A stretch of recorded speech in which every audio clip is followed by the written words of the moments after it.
લક્ષ્ય ન્યૂઝ, એક નજર, એક લક્ષ્ય. થરાદ શહેરની શાક માર્કેટના ગેરકાયદેસર દબાણ દૂર કરાયા છે. થરાદમાં આવેલા 4 રસ્તા થઈ સીડ કેન્દ્ર સુધી દબાણ દૂર કરાયું છે. નાના મોટા દબાણો દૂર કરવાની કાર્યવાહી હાથ ધરાઈ છે. થરાદ જિલ્લાનું વડું મથક બનતા અડચણરૂપ દબાણો દૂર કરાયા છે. વહેલી સવારથી નગરપાલિકાએ દબાણ દૂર કરવાની કામગીરી હાથ ધરી છે.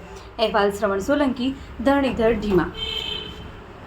હું પિન્ટુભાઈ માળી, મારી શાક માર્કેટમાં દુકાન છે. એમાં બધા વેપારીઓ ભેગા થઈ ગયા છે. એક નોટિસ આપેલી હતી કે તમે દબાણ અહીંયાથી હટાવી લેજો. અમે સ્વચ્છતાએ બધા વેપારીઓ ભેગા થઈને અમારી હાથે મહેનત કરીને અમે અમારું દબાણ હટાવી રહ્યા છીએ. કીધું હતું કે આગળ દબાણ થોડા સાપરા થઈ લઈ લેજો. અમે અત્યારે કમ્પ્લીટ સાપરા લઈ લીધા છે.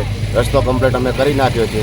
હવે કોઈ દબાણ અમને કોઈ કાલે અમને હેરાન અમારે શાકભાજી લાવવામાં અમારું બગડવું ના જોઈએ. અમારે કાલથી સોમવાર થાય અમારો માલ બીજો લાવ. અમને કોઈ એક કીધું નથી કે માલ મત ભરવા દીધું. તમે ત્યાં કે કોઈ દુકાનનું દબાણ નથી. તમે તો આગળ સાપરા રસ્તો થાય ખાલી આગળ લાંબો કરવાનો છે, એટલામાં ખુલ્લો કરવાનો. એટલા માટે અમે કમ્પ્લીટ અત્યારે રસ્તો વ્યવસ્થા કમ્પ્લીટ બધું હટાવી નાખ્યું છે. રસ્તો અમે ખુલ્લો કમ્પ્લીટ કરી આપ્યો છે. પ્રકાશભાઈ રાવળ.